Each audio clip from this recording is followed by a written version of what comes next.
Hace 3 años, una tocaya mía venezolana me preguntó en Argentina qué podía hacer para no sentirse culpable por haber dejado a su país.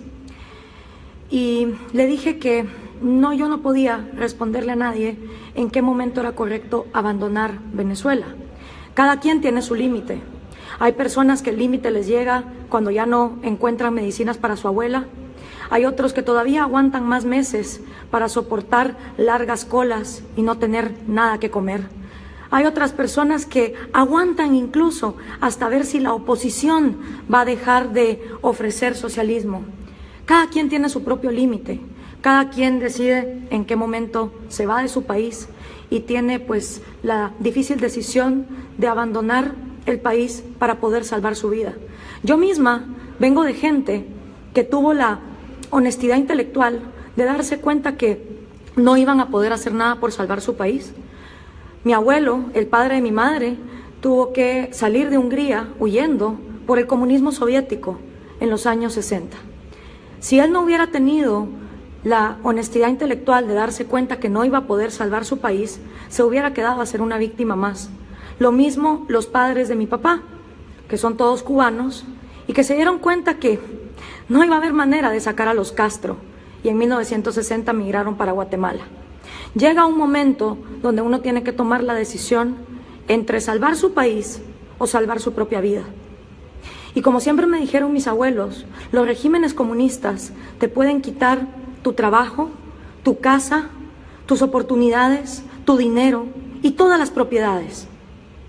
Pero todo eso se puede hacer en otro lado. Uno puede venir y reconstruir su vida.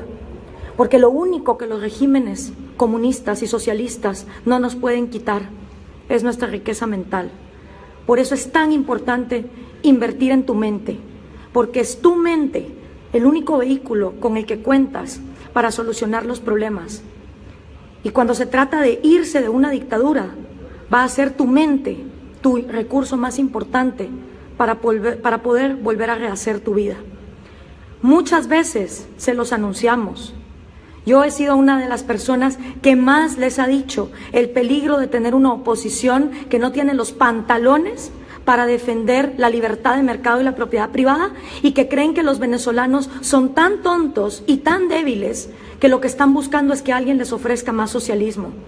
Yo misma les he dicho una y otra vez que no estaban viviendo bajo un gobierno, mientras hipócritas en la OEA y en la misma Guatemala, donde el año pasado los encapuchados recibieron en el Paraninfo de la Universidad de San Carlos de Guatemala con bombos y platillos al hermano del dictador Hugo Chávez, a Adán Chávez. Vemos como en toda la región latinoamericana, ahora sí todo el mundo se da golpes de pecho porque la Asamblea Nacional fue disuelta por Nicolás Maduro. Pero ¿dónde estaba toda esa gente cuando habíamos un montón gritando, ahí viene el lobo, ahí viene el lobo, y seguían aplaudiendo y poniendo a Venezuela en el estandarte? Esto es lo que pasa con los socialismos. Ha pasado en la Unión Soviética, ha pasado en Corea del Norte, pasó en Cuba, pasó en Vietnam, porque no importa dónde se implemente, la receta siempre es la misma. Aniquilar tu propiedad privada, aniquilar tu vida y aniquilar tu libertad.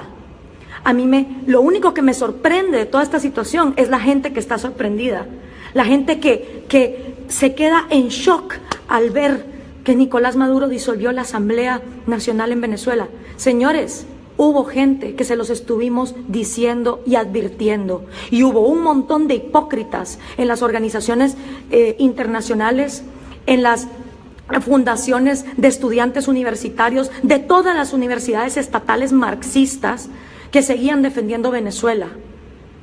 ¿No creen que es un poco hipócrita que ahora se sumen a decir, uy, qué horror lo que está pasando en Venezuela, cuando pasaron durante años ignorando lo que estaba ocurriendo? E incluso decían que como era un régimen democráticamente electo, entonces los venezolanos se tenían que aguantar cualquier atropello. Yo no soy quien para decirles, este es el momento o lo fue antes. Cada venezolano sabrá lo que tiene que hacer. Pero yo les puedo decir que yo no existiría si mi familia no hubiera tenido la humildad de darse cuenta que no iban a poder quedarse a salvar el país. Si mis abuelos no hubieran tomado la decisión en 1960 de abandonar Cuba e irse a Guatemala, yo no existiría. Y si mi abuelo se hubiera quedado neciamente peleando en Hungría en los años 60, hubiera sido aniquilado en un gulag por la Unión Soviética. Llega un momento donde ya no quedan garantías de nada.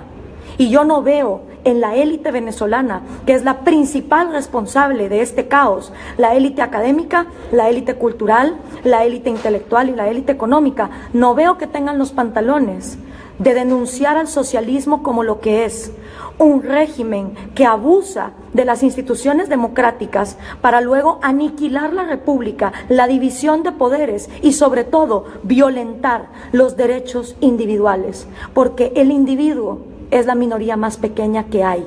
Y no puede existir ningún colectivo que se diga defensor de las minorías cuando están dispuestos a violarle la vida, la propiedad privada y la libertad a la minoría más pequeña que hay, que es cada uno de ustedes. Así que les hablo con la experiencia de lo que les puedo hablar. En mi caso, yo no estaría viva si mi familia no hubiera tomado la decisión de darse cuenta que habían perdido su país. Y por eso lucho, porque en Guatemala no entre el socialismo del siglo XXI. Y cuando llegan los estudiantes sancarlistas a poner a Adán Chávez como el gran ídolo, como lo hicieron el año pasado, yo voy a estar ahí para luchar. Y cada vez que en mi país los sindicatos y las ONGs financiadas por europeos quieran expropiar, yo voy a estar ahí para luchar, porque es lo que le debo a mi familia. Y eso sí, el día que Guatemala caiga en el socialismo del siglo XXI, por supuesto que voy a defender mi vida y me voy a marchar, pero cuando me vaya voy a quedarme con la satisfacción de por lo menos saber que mientras mi país se estaba derrumbando, yo tuve por lo menos el valor de hacer algo y de luchar, y me voy a quedar con la satisfacción de saber que al menos hice todo lo que pude porque no ocurriera. Le pregunto yo a todos esos hipócritas que se quedaron de brazos cruzados mientras las violaciones en Venezuela eran constantes, si acaso ellos pueden decir lo mismo. Y a todas las élites venezolanas cobardes que lo único que hacen es hablar de más socialismo porque no tienen los pantalones de defender la propiedad privada y el libre mercado. Así que, queridos venezolanos, cada quien tendrá su límite. Yo lo que les puedo decir es que llega un momento donde hay que elegir entre salvar la propia vida, que es lo único que a uno le queda, porque ya lo demás te lo quitaron, o quedarse neciamente a tratar de luchar en un régimen que no es más que una dictadura. Ha habido mucha gente que se los hemos venido diciendo desde hace bastante tiempo. Así que yo no sé qué les sorprende. Y a todos los hipócritas que estuvieron años aplaudiendo desde las universidades marxistas estatales, desde las oligarquías empresariales corruptas, porque acordemos que un empresario es el que tiene los pantalones para competir en un mundo globalizado. Un empresario, en cambio, es el mismo que financia estos regímenes. Y toda esa gente hipócrita que hasta ahorita está denunciando lo que se venía a venir desde hace años, ¿dónde estuvieron? Aplaudiendo como focas las violaciones que estaban pasando. Por eso es tan importante la batalla de las ideas, porque son las ideas las que moldean nuestra sociedad. Y cuando nuestra sociedad se queda sin personas que defiendan las ideas de la libertad, de la vida y de la propiedad privada, entonces todo lo demás sucumbe. Echarle la culpa a los pobres, no, eso es de mediocres. Los pobres no hacen más que los mismos ricos, porque los pobres, a cambio de una gallina, a cambio de una bolsa de comida, venden su voto. Mientras los corruptos empresarios, a cambio de un subsidio, de un proteccionismo y de un arancel, le venden también su voto a esos gobiernos. El principio es el mismo. Unos lo hacen por una gallina, una bolsa de comida, otros lo hacen por un proteccionismo o un subsidio. Y si intercambiáramos los lugares, seguirían haciendo exactamente lo mismo.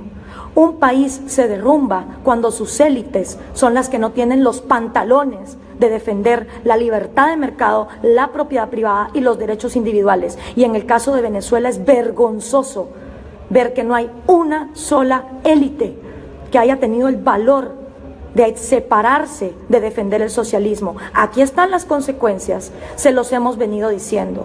Tómenlo en cuenta.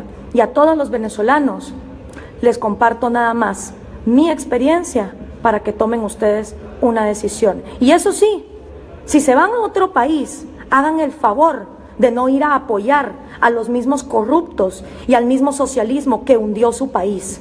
Si se van a ir a otro país, venezolanos, váyanse a defender la propiedad privada, a trabajar duro, a ganarse un lugar en las sociedades. Y en cambio, todos esos latinoamericanos que quieren joder nuestros países, donde todavía el socialismo no está gobernando, hagan el favor, agarren un avión y váyanse a vivir a Venezuela. Porque tal vez si cada quien viviera en el régimen que tanto defiende, entonces estaríamos en congruencia. Lo que necesitamos son personas intelectualmente honestas y que sepan que si eventualmente Venezuela tiene una luz al final del túnel, va a ser porque su gente productiva no aguantó más y no siguió sobornando y corrompiendo a esta dictadura. Estoy con ustedes, les deseo lo mejor. Yo en su lugar realmente tendría la humildad de decir, he perdido mi país, pero puedo salvar mi vida.